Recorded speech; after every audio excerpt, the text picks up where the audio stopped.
Hello, how are you all?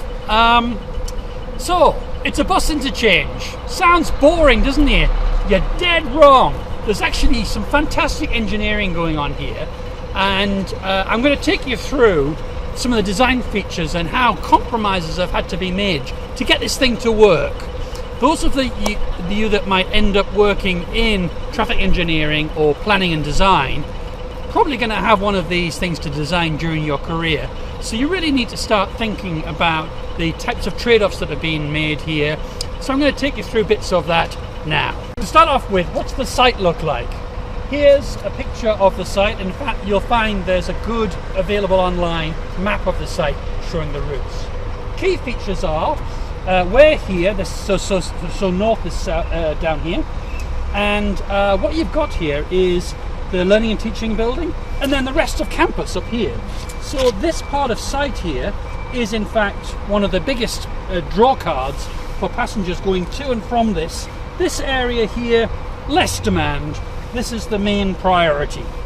The other key feature here is you can see the bays, and there are 20 bays, 20 bus bays here of different types of designs. And what you can tell immediately is that's an awful lot of buses and an awful lot of bays, and they've had to think very carefully how they're going to put those together. So let's have a look at those now. So what we've got here is 3 sets of platforms here. At the far end there we have a side platform with 3 bus bays with parallel loading. Very poor design, because parallel loading takes a long time and takes up a lot of space. But those bays are right next to the main passenger areas of the university, so they have sort of primary access to the major sites by direct, without having to cross the right-of-way of buses, access. So those 3 busways are the top priority. What about the other 2 sets of bays? They're both island platforms. Island platforms are bad because they always imply passengers have to walk across the right-of-way of the buses to get to and from them. That is bad because safety is a concern. However, they had no choice to do this because they're trying to fit in, 20 odd bus bays into this confined space. So they had to do something special. And they did something very special here, something that you won't see anywhere else in Australia. Go. So this is one of the most interesting features of this bus bay. They've got this problem. They've got these island platforms which require passenger access between the areas and the main passenger attractions. So how are they going to get these passengers between them? So what they've got here is an automatic pedestrian crossing, but it's a very unusual crossing. It's a crossing which is always green for pedestrians. It's completely different to all other automatic pedestrian crossings most in the world, where basically traffic gets the right of way and pedestrians have to request it. In this case, as you've just seen, what happens is it's always green for the pedestrians. You can hear it now, and there's the green on now. Pedestrians can walk across all the time, and the buses, when they come, they have to request access to get across it. So the buses have to wait. In other words, this is a high level of priority. It's positioned right between the biggest island platform and the biggest draw card of the whole demand, which is access into the university. Okay, so this is one of the side platform, which has got 3 long side loading platforms.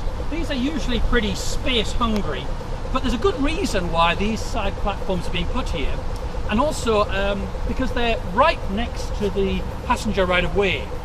In fact, these load onto the biggest demand areas.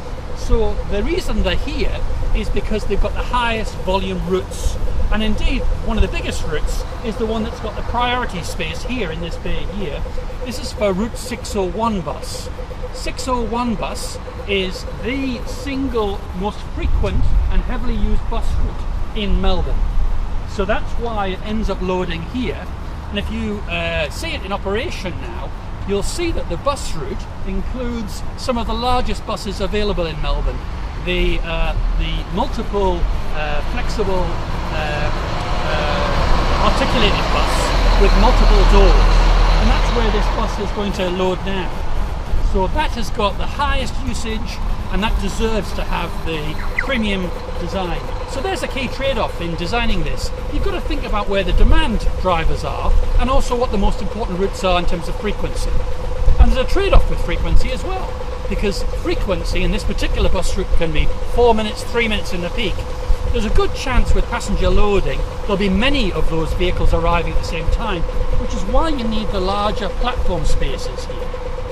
And the other bus routes on here are the 900 and the 630 heading towards the sea along North Road. Those are both high volume routes requiring multiple access, so that's why they get that priority. Something to look out for, we have the articulated large multiple door vehicle on the Route 601. It's not here at the moment, but that now has been having a trial of multi-door boarding to try and reduce the volume of the delays involved in loading passengers. So what we've got here is the largest of the two island platforms, and we have platform faces on both sides of this one, which have shallow sawtooth bays. Now, sawtooth bays enable the vehicle to enter and can also leave without having to reverse. But they are quite space hungry because they take up space on the platform. They really didn't have too much choice here. They could have put more and more bus bays in here if they'd had a deeper sawtooth design, but that would actually require the vehicles to reverse, which really isn't a reasonable option. I should say the number of bays here is also governed by the policy they have here of really having one bus route having one bus bay, so you know where to get your bus route. They could have tried to move them together, and there's a little bit of that on the smaller platform. But in general, that's the policy here. That means that every terminating bus route has one bay, any through bus route has one bay in one direction and one bay in the other direction. And you'll see that operate throughout this interchange. A couple of other features. Very important design is very good seating and also shelter, because these things can be in the rain. There's a wind effect as well, but at the same time you want to try and make it light. Very good visibility is required, so a lot of the design features here have tried to compromise these things. Frankly, I've never seen a design that managed to do everything you need it to do, so I'm sure it could get a bit windy here. In terms of passenger facilities, you'll see some real-time information signs here. That's reasonably advanced. Plus, quite an unusual thing for a bus interchange, there is a ticketing machine, an automatic ticket vending machine here. Very expensive infrastructure, but that's really here to help people be prepared with their tickets so that they don't take time buying the ticket off the driver. At the smaller of the two platform faces down here, again sawtooth, but at the very far end you'll see there's actually 4 separate bays with parallel loading. Those are not really for passenger use. They're for what we call layover, for the drivers to have a rest. By law, bus drivers need to have a rest every hour, and that's where they'll place their buses. You'll also see some vehicles dropping off drivers there, because some of the drivers have been starting their trips by often being dropped off by a car. A couple of features on this. Only one face. The other face is not actually in operation, but that's very feasible with this design. With a very small change, this feature could be enacted as more bus bays. So this whole interchange has been designed with the idea that there could be more bus routes in future. Another interesting feature is the work that's gone on to look at safety of bus movements as they come around. Some of these buses are going quite fast, and of course what we've got here is a trade-off between buses moving and pedestrians crossing the right-of-way. There's quite an interesting design feature here, is they've tried to manage this by having all of the bus movements and pedestrian interaction at this end of the interchange, where there's very good lines of sight for the drivers as they approach, and they can see the pedestrians. In addition, the major pedestrian interaction is at this crossing, and so what they've done is the buses have to do a 90-degree turn, which of course is they have to slow down to do that, and they're encouraged to do that, and that means that as they're approaching the pedestrian area, they're slowing down. But an interesting tail to that is you can see the real-time variable message sign there. That's been put there by the authorities, and it's usually turned on to tell the drivers to slow down, because some of the drivers have been coming down this right of way at speed, trying to do the turn.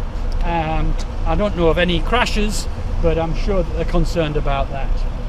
So one last interesting feature of this design is that every single of the 3 pathways of getting into the interchange for the buses is actually bi-directional.